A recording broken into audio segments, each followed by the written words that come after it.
news so you don't have to. I am Nathan Timmel, stand-up comedian in Iowa City. With me, as always, is Jake Vevra, stand-up comedian in New York City. Hello, Jake. How's it going? All is well here, except for the fact, Jake, we need to open with apologies. Did you know that you and I were meanie heads? Especially me. I think I got called out. I can't remember if it was both of us or just me. Well, if it's just you, I'm not apologizing for something you did. That's not fair. Well, it turns out that when someone is, how is this put, offers us criticism, intelligent, you suck criticism, if I point out that the person hating on us, as the kids say, has poor spelling and grammar, then I'm a meanie head because I don't go through the comments where people say, hey, you're funny, and I don't correct their grammar. So if someone is insulting us and I make fun of that. With that guy, it's ableist. That guy was born dumb as fuck. It's not his fault that his mother dropped him on his head and then got bombed off of cheap well liquor while she was titty feeding him. Okay? If you grew up getting dropped and getting a white Russian titty milk as a baby, then you wouldn't be able to spell either. So I agree. I agree with that guy. All right. I should be kinder to the babies of alcoholic parents. That's right. All right, let's jump in. First story. Did you get a chance to listen to the podcast I sent you, the report on the Secret Service and its utter failure at Pennsylvania for the shooter on the roof and just the Secret Service in general? Oh shit. I may have to just fly off the seat of my pants with this one, man, because I forgot to listen to it. I'm sorry. It's all good. I gave you the breakdown. Let me pull up the breakdown because that was, in my opinion, one of the funniest things I had ever heard. Now, it wasn't a comedy podcast. It was a news podcast, and they were breaking down. So obviously everybody said the Secret Service failed Trump in Pennsylvania. What could have gone wrong? And the short version is it's one of those things where the Secret Service was underfunded and everybody knew that they were falling behind, but nobody cared because it wasn't sexy. It moved from the Treasury Department to the Department of Homeland Security. And when it got there, all the focus is on the border because the border is sexy. It's politics. And so all the money went to the border. None went to the Secret Service. And so they were losing members. Wait, but Donald Trump almost got killed by too much border funding? Right? The irony. Not just that, but part of the reason they're understaffed, they're underfunded and understaffed. And part of the reason, and it was not a blame piece, it was not a hit piece, but you remember during the Trump presidency, there were a lot of reports at the time. You can dig these up that say he's traveling, he's going around the world. The Secret Service is overworked because they have to guard all his kids and he takes an entourage with him of his family. They got burned out and quit. They actually said that when Biden took office, there was a sort of return to normalcy. And yeah, so not only did he almost get shot because of too much funding for a border wall, but because he kept going to golf courses and going on vacation every weekend, and the Secret Service got burned out and they quit. Oh yeah, it's rough, man. The Secret Service is sitting there going like, when the last guy Obama was in, I just had to like go with Malia to class or whatever. Now I got to go with Eric and Don Jr.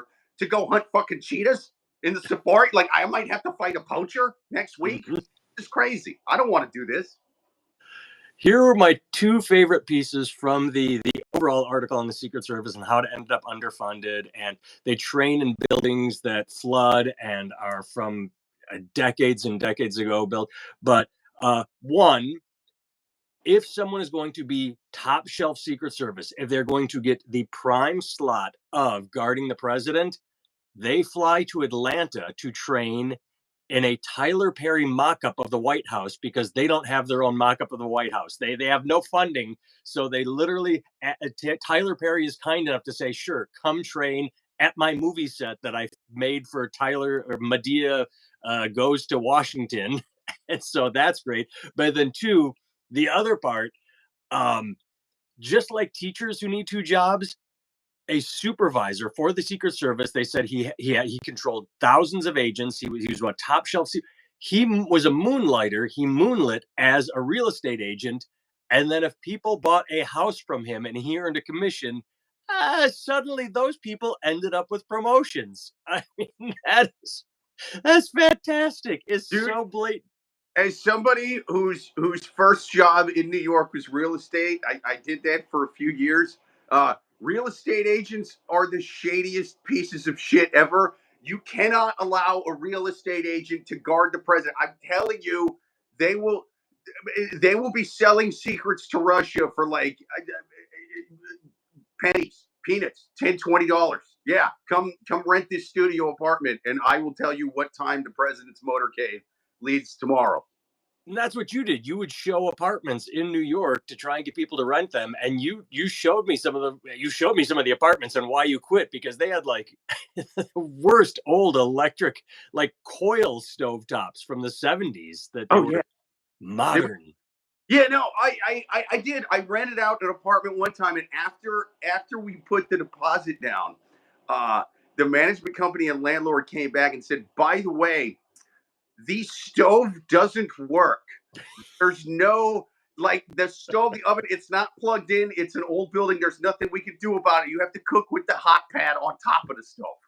And I'm like, what the dude, you can't just tell us that after we put the deposit down. And like, I mean, are you gonna shave like some money off? Like all of it? This is crazy. So basically, that guy that showed me the apartment, we can't have him guarding the president or former president.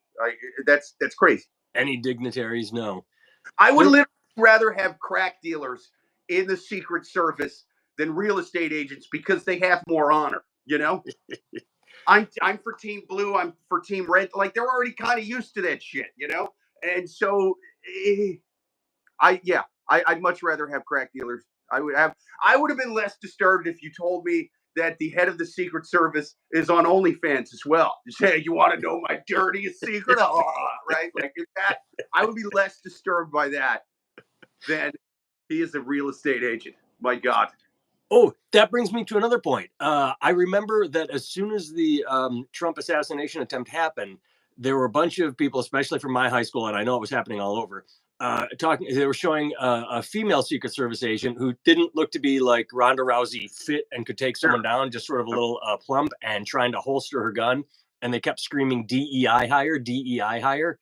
Well, because they were so understaffed, she kind of was. It's kind of like the lowering the standards on the recruitment for the military. When no one wants to be a Secret Service agent, they start taking whoever they can get. So yes, but I also did like I had it, then I lost it. Oh, so because they were so understaffed, they people were retiring like mad. They offered bonuses for people to come out of retirement. So old former agents came out of retirement, but because they were former agents, their buddies were now supervisors. So instead of going into the field where they were needed, they all got cushy office jobs. So they had this great recruitment drive, and they got a bunch of people out of retirement. But instead of going where needed, they said in the article that one Secret Service agent that was earning a fuck ton of money was caught painting an office. They said, we need this office painted. Why don't you do that? He's like, yeah, I'm making 80,000 a year. I can paint an office. Like, that's what they weren't coming out of retirement and getting put into the field. They were coming out of retirement and just basically collecting money. It's the Daily by the New York Times, breaking down Yeah. everything that went wrong with it. So everybody saw this coming too. For years, everybody saw this coming. But then when there's an assassination attempt, it's how could this have happened? It's hilarious. Well, yeah, I okay, as much shit as they were giving they were making a lot of noise. Oh, look at these female Secret Service people. I mean, if there was a bunch of dudes in their 50s, you know what I mean? Like with Yeah, gray bald hair, just like looking like Clint Eastwood now, as opposed to when he was in Clear and Present Danger. Actually, I think there was a Harrison Ford. that was Harrison Ford. He Either way, was the one where he was protecting the one with Rene Russo. yes, yes. If Yeah. if if if if surrounding Trump was a bunch of guys that look like Harrison Ford now, you don't think we'd have the same type of memes and the same type of this is DEI, this is bullshit. I Yeah. mean, I think we would. And furthermore, I'll say the ones actually surrounding Trump, the sniper, the women that were black, I mean, they did their jobs. You know, it was just whoever secured the perimeter. That's Yeah. who fucked up because the Well, it's part of the sniper. manpower. within Hello, happy vibes from Australia. Thank you, Ranilium. I'm probably saying it wrong. All right, next story. Hopefully you guys got better Secret Service in Australia, because ours is apparently going to shit here. Apparently so. All right. Oh, we'll do one more politics and then we'll move on.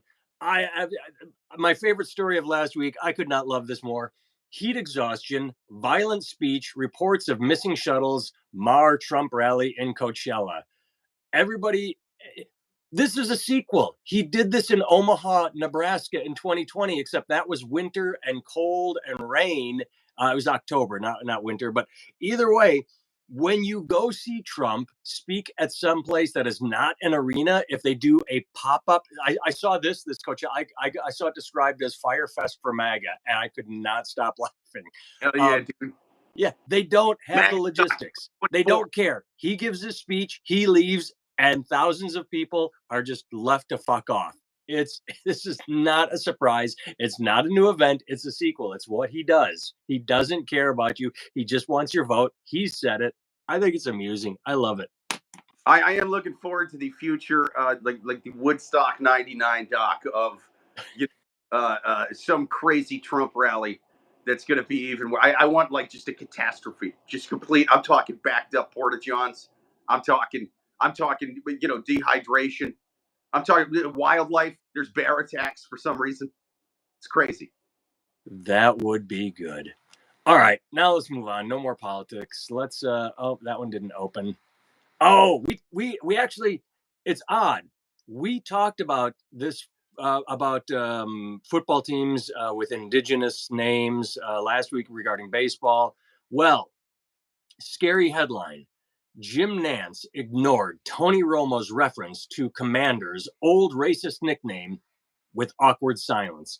Okay, one, it wasn't a nickname. That was the actual name of the team. They were called the Redskins. It wasn't a nickname. It wasn't like they were called the indigenous peoples of Washington, D.C., nickname Redskins. That was it. Did you watch the clip that was in this article?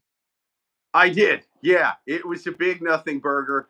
There was no awkward silence. If you've ever watched football before in your life, that's how commentating goes. People talk, people listen, people watch the play. Oh, I forgot to say, my favorite part of this article, really quick, then I'll shut up, is up at front it said, trigger warning, racist language ahead. So now the news is giving trigger warnings. I suppose we should put one at the beginning of this podcast. I guess, but this to me seems like somebody who just doesn't watch a lot of sports or isn't familiar with it, because like you said, it wasn't a nickname for the team, and it wasn't that old. When they write old racist nickname for teams, they make it sound as if that was in the 30s, that they called them that in the 30s or something. Like that was 5 years ago. Yes. Like they just like, I agree, probably should have been changed a long time ago, but it wasn't. Take it up with the owner of the team, not some guy doing commentary, because they have had that name for his entire playing career, for most of his broadcasting career. They got the same color schemes. They got many of the same players. They got the same owner. Like all of that. It's the same. It's the same team. Like the name just changed. So it's one of those, like, if they're just gonna finally get them to change the name 20 minutes ago, you can't sit there now going, no, we're never saying it again. Don't ever let it slip. It's like, hey man, where was all your fucking outrage and hounding when that was still the team's name? If Tony Romo is this evil racist for letting that slip out, then you guys at whatever shit journalist, forthewin.com, whatever this is, every single headline for the entire time before they changed the name was, guys, they still have Redskins as the name. Like that, I mean, it should be that front and center. So don't act like that wasn't the regular name for the team for a long time. I watch football every week. You just watch the Lions when you can. Do you remember when Romo came into the position, when he switched from quarterback to announcer? Yeah, roughly, yeah. Do you remember all the scuttlebutt? Do you remember what everyone was saying? Yeah, I remember praised because what he did, and they said he needed to dial it back, is as he would watching, he'd say, "Oh, look, the receiver's breaking left. What's going to happen is this." He would call the plays before they were played. People loved it. They were saying he was the best announcer they've ever heard. Yeah. Everybody loved Romo. So here we are several years later. Enter Robert Ziglinski, either way, someone that's never watched football, probably just a douche. So he writes this paragraph. I know it's been a while since the Washington Commanders were relevant on a national level, but to be an announcer, you have to know your P's and Q's. But enter Tony Romo, the decidedly, all caps, wrong person for that job of being the guy's been praised for ever since he entered the announcer's booth. He makes one mistake, and this fuckface says, "Enter Tony Romo, the decidedly wrong person for the job." Hey, Robert, eat all the hammered assholes. Eat every single bag of hammered assholes. I mean, warning, and there it is again. Warning: racist language used in the clip. It is a horrible racist name, but they were called the Redskins forever. Yeah, I mean, again, he makes it sound like they changed the name half a century ago. Like, no, they didn't. It was a few years ago, man. It's crazy that they had it that long, but that was the case. So you can't blame an announcer for still using the old team's name. No, especially if you're talking off the cuff. If you're a broadcaster in 2024 calling a Commanders game, it is a prerequisite to calling them the correct nickname. It's not a nickname. It's the fuck and again. Okay, hey Robert, fuckface. Here's your sentence. If you're an NFL broadcaster in 2020 calling a Commanders game, it is a prerequisite to calling them correct nickname. No, to call them. Calling is you don't put the ing on the end there. The correct nickname, and never ever italicized for emphasis reference their old racist nickname. Not a fucking nickname. Leave it to Tony Romo to make this highly inappropriate and unprofessional mistake in front of the country. You talk off the top of your head for 3 hours on a Sunday and see if you don't make a flub. Robert fuckface is against whatever I can't even say your fucking name. So yeah. Imagine telling the weather forecast and giving the rain a woke name. Amethyst. Yes, we can't call it rain. What would be a woke nickname for rain if it's raining out? It's going to dry today, my guys. Yeah, something you can. Moisture that identifies as precipitation. I don't know. There you go. We got some chats. We got illegal. Yeah. A bunch of MAGA heads in here. Illegal for Kamala. See, maybe that should have been that should be the new, because Commanders is a terrible name. Let's change it. It is. No, everybody wanted Red Tails. I never got an answer as to why it couldn't have been called the Red Tails. Everybody wanted Red Tails, but they went with Commanders. So illegals for Kamala or illegals for Democrat? That should have been the Washington name? Yeah. The Washington migrants. That's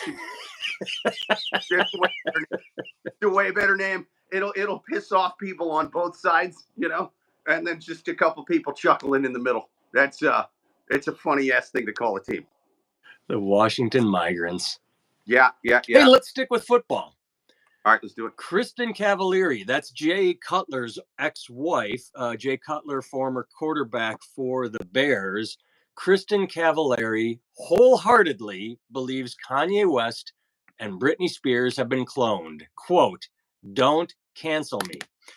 The thing I like about this is she first hit the news because she was anti-vax. It came out that she does not believe in vaccinations. So I love it when someone that's already taken a stance that's pretty stupid, like doubles as you get to see, like you've said with libertarian candidates, you agree with the first thing they say, like, oh yes, less government, and then they keep going until they're insane. Well, that's what I love about this is, I'm anti-vax. Oh, me too. I'm anti-vax. Yes, we're all anti-vax. And the earth is flat. Wait, what? And Kanye's cloned. Wait, what? You get to fully realize the crazy. But what is she saying here? From Wales. Well, he was talking a lot. Kanye was saying too much, and the cabal didn't like that. She said of secret societies, lizard people, the Illuminati, the cabal, they did not like how much Kanye was saying. He was calling a lot of people out, and he said, if I go away and come back and I look different, that is not me. What the fuck happened? He was gone. Look at him. Compare old photos of him. He is not the same fucking person. And she wanted a podcast. She fully believes that the lizard people took Kanye out and replaced him. Yeah, I like the idea that there's some government entity. First of all, shout out to all the people in chat, man. Amethyst says we got love from Australia, and now we're getting it from Yeah, Wales. he says moisture that identifies precipitation was the Mutt's nuts, and then he says, "Whoops, Mutt's nuts must have upset from some people." I have news for you.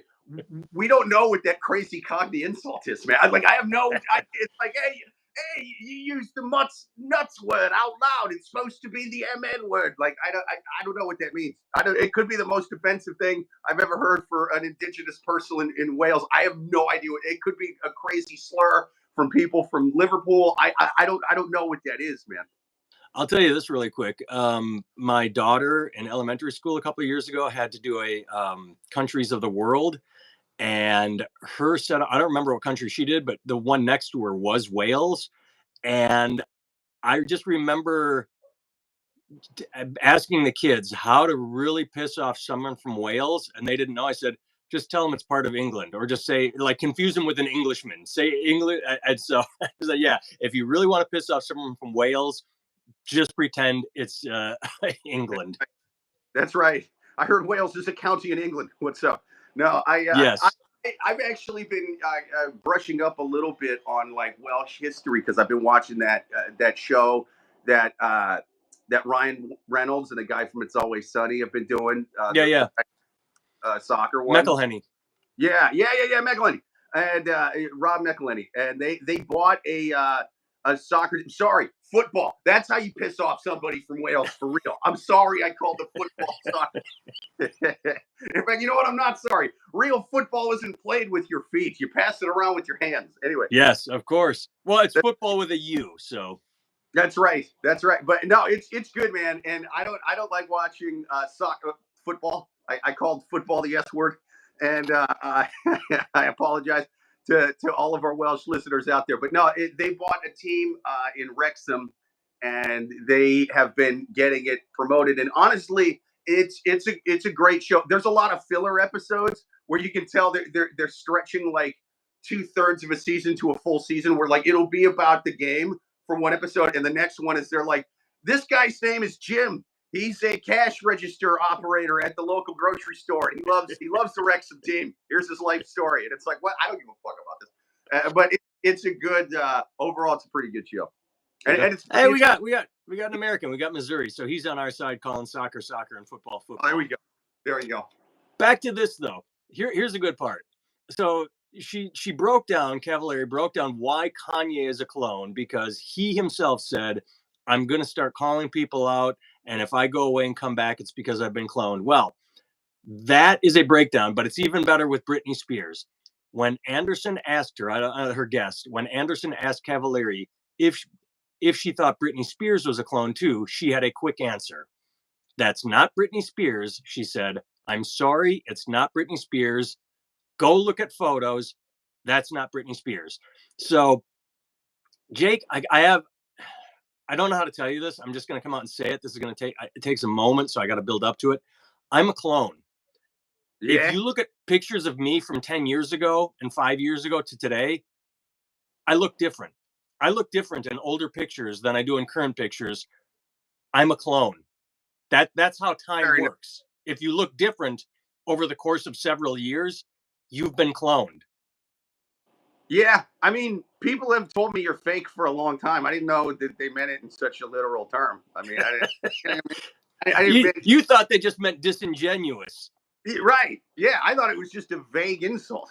You know, I thought it was just kind of like a YouTube comment. You know what I mean? I didn't think there was timmel truthers out there, dude. They're cloning in Wales too. Amethyst is a clone. Hell yeah. I knew. I mean, Wales kind of is a clone of England. Let's be honest. You know? We just lost him. Now we're sick burn. Nah. Fuck the British, man. I'm pro Wales. May the Wrexham Football Club kick the shit out of all those other teams. All right, but I only have one more story, and then we can get into the Vince McMahon doc that you saw that I didn't. But yeah. Let me just say real quick. I love the idea of a government agency who has the ability to clone people, but they're just wasting it on trolling celebrities. And yeah, it's like Kanye say even dumber shit. Oh, let's make him go on Alex Jones now. You know what I mean? It's like, no, if the government was cloning people, they would be using them like, oh, let's clone, huh? What if we clone one of the higher ups in Hezbollah or something? And then he walks in and he's like, hey, Greg, or whatever the guy's name is. And he's like, I'm here for the meeting today. Bang! Ha ha! I'm a clone. You know what I mean? And then he just, I don't know, does whatever clones do. They would make Manchurian candidates with them. They wouldn't just like, I'm gonna make Britney Spears dance around with knives on Instagram. That's a fucking weird thing to waste a clone on. Although that does seem like something Elon Musk would do. I was Like just gonna say. I mean, to be fair, I really enjoyed Britney's Instagram. I've said it on here before. I'll say it again.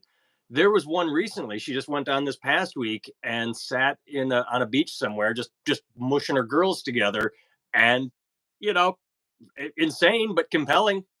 I mean, those were a couple of clones I'd like to, I'd like to tinker around in the lab with.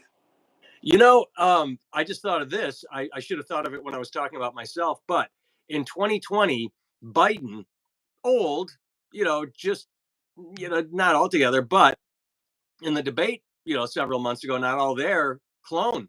They cloned a worse Biden they took a senile Biden and made him a real senile Biden, like exceptionally senile Biden. Yeah. Yeah. That was like a test clone. They were like, hey, what if we cloned Biden, but we made him like not, old anymore? And then they got him out there and they're like, oh, dude, this clone is way He looks worse. Biden. We should have just had regular Biden come out. It's like the Alien 4, where they had all the test Sigourney Weavers, and yeah, he's one of the test ones. Yeah. Actually, if you look at right beta test Biden to the stage, you can see Biden mouthing, "Kill me, kill me," and they're like, "No, we'll do it, but you got to do 90 minutes live." No, yeah, you got to go live. Alone. All right, Jake, we live in sensitive times and we live in racist times, and people do racist, hurtful things, and they need to be called out. Our final news story before we go to Vince McMahon. Cynthia Evero called fan edit of a Wicked poster, quote, deeply hurtful. Well, first of all, Wicked's in quotes. It doesn't need to be.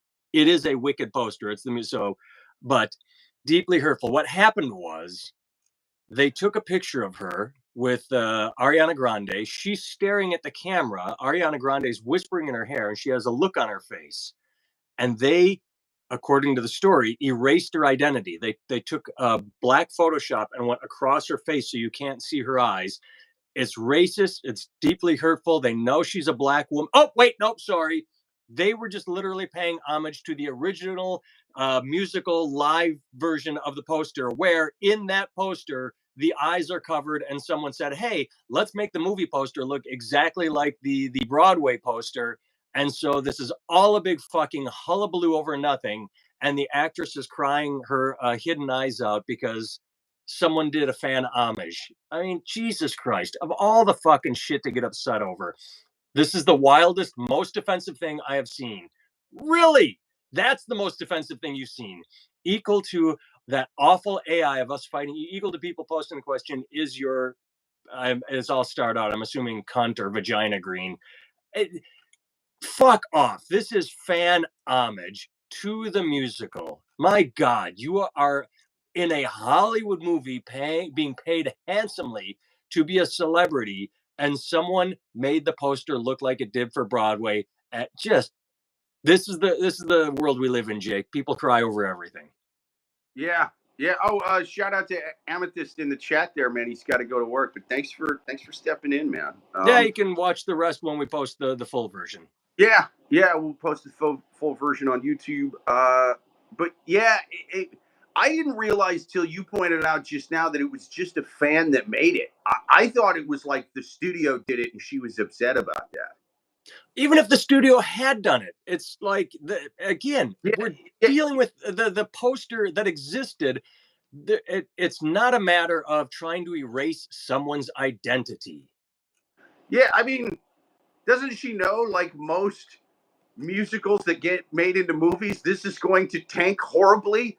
and kill her career anyway. That's what she should be worried about. She should be worried about a side hustle. She should be getting her OnlyFans up or something, like something, because this is going to go. Look what just happened to Joker 2.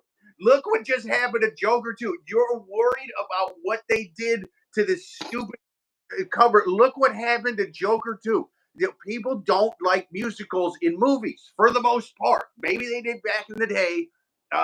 If you had a time machine, it could release this 40 years ago. It would probably do pretty well. It's going to tank now. You should be worried about the rest of your career and finding the next gig after this, because this movie will not make money in the theater. Now, I could be wrong on this. All right, I've been wrong before, but like for the most part, when they make musicals into movies, doesn't go great. Well, I'm going to counter you, Jake. I do agree, but I'm going to tell you a story about an up and coming musician, a woman, a young woman with a passion in her heart and music in her soul, and she wanted to express herself. And she had a promising career ahead of herself. She had a very promising career. Then she was in the Hollywood adaptation of Cats, which bombed. I mean, that bombed big, and Yeah. her career was ruined. That little girl was named Taylor Swift. No, it didn't make a dent in her career. Cats bombed. Judi Dench still works. Okay. Okay. Here, but Taylor But it did Swift bomb. It had did a bomb. side hustle. She had a little music career to fall back on, didn't she? Yeah. I would argue she fell back more on the music career than she did movies. Yeah, They haven't put her in a single movie since. I ain't seen her in the movies. I've only that's true. seen No, her but Jane Judi Dench was in it. I can't remember the last time I saw her.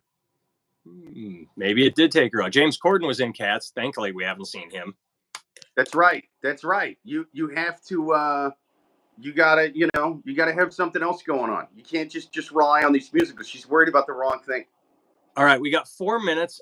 I dropped Netflix a while ago. I have not seen the Vince McMahon doc, so give us a 4 minute breakdown of why we should see it, and then we will sign off.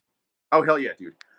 It's so. Let me just preface this by saying I don't like professional wrestling. Like I've been done with it since I was 9 years old. I mean, I liked it when I was like a little boy.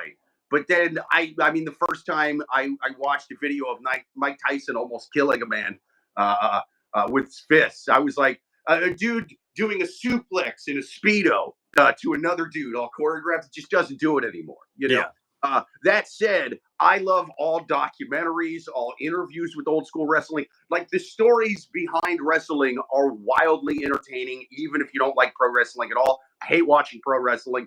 I love watching anything about it. I mean, all of the Ric Flair on Rogan, all the like the Rogan interviews with old school wrestlers, all the docs about it. They're great. This one also does not disappoint.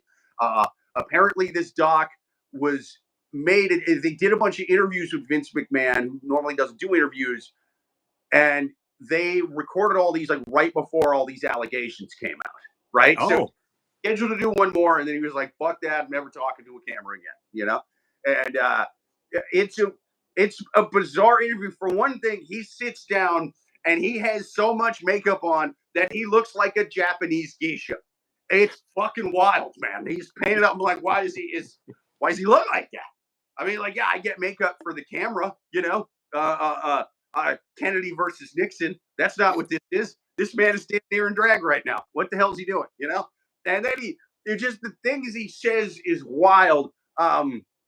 You can tell, like, even when clips go kind of viral for politicians giving bad answers in interviews, they're at least politicians and used to giving opposition interviews. Right. This man clearly was not.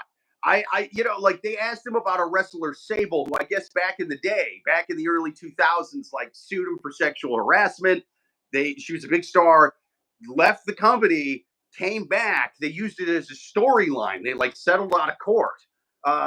But they were, and I even remember Sable. I wasn't even watching pro wrestling at the time. Like my little brothers were, so I would catch some of it through them. I remember the name Sable. They asked this man about hey Sable, the allegations. What do you want to talk about that? He's like, I don't remember working with Sable. Who's that? I've never heard of this woman. I'm like, wait, I've never heard of this woman. The like, worst dude, denial ever. I mean, you can tell he is not used to having to answer questions at all. I mean, this is a man who barks orders to yes men, and that's it. Like, dude, you literally should have just gone with no comment at that point. You should have just gone with, I can't talk about it legally. We settled out of court. Just know that she was lying. I was telling truth. She's a bad guy. I'm the good guy. All I can say. Even that would have been better than I've never heard of her. Fable? What's her name? I don't know. So like that. I mean, it's riddled with stuff like that. Probably the craziest part of the doc for me. Well, there was two. There was the fact that he made when Owen Hart fell to his death. 1 minute. I didn't realize that they made them keep wrestling, right? Like that was wild that they kept going everything because apparently the crowd didn't see what happened. Like the lights were off. Wow. They made even when DeMar Hamlin, they shut that whole Bills game down when Hamlin went down on the field. They kept going. Wow. The ring and everything. But dude, the wildest part, there was a storyline because he got his kids involved in the storylines. I'm gonna try to make this quick. His daughter in the story was going to be marrying a wrestler, and they were having like a wedding on the show. And then another wrestler, Triple H, comes out during the wedding. It was like, I got something to say, And they show a video of her. The storyline is Triple H slips her a Mickey, and she's passed out. And he takes her while she's passed out in the car. He takes her to a drive-through wedding place in Vegas and gets married to her. Okay, and that's better than I thought it was going to be. Like what's she proving? And the whole crowd is just chanting "slut, slut, slut." And I'm like, this is wild. Okay, not only it's crazy enough that the crowd would chant "slut" for this lady who's been roofied. Not claim she was roofied, but they're like, we believe Triple H's side of the story. No, she's actually roofied. They're chanting "slut," but I'm like, why would they go with that storyline in the first place? There's got to be one guy that he's going, A, this is going to age poorly, but B, more importantly, even though our crowd is a bunch of incels who will call a woman slut for being roofied, how slutty would it be if she cheated while she was awake? Huh? Imagine. That would be even sluttier. Let's go with the awake cheating thing. It would serve up hers better. But yeah, you got to go watch the doc. We don't have time for the rest. Find me at nathantimmel.com. Find Jake at Jake Vevra on all social medias, and watch for Unalived by Dog Pills, Dog Medication, his new special that's coming out very soon. All musical actresses are clones. All right, that's the end of the main recording. Anybody that was tuning in live, Jonathan, Joker 2 was a musical, and a very bad one. And Richard, we should get lunch sometime. Richard Whitfield, good cast, you guys. Thank you very much. And Richard C. Watching, I guess I don't need this mic anymore. Let's get some Mexican food, Richard C. I still go to the gym every day. I haven't seen you because you moved to Tiffin. I don't know. All right, everyone. Thanks for tuning in live. We're gonna try and figure out TikTok live, but thanks for watching us on YouTube. Hitting the X. Ending stream.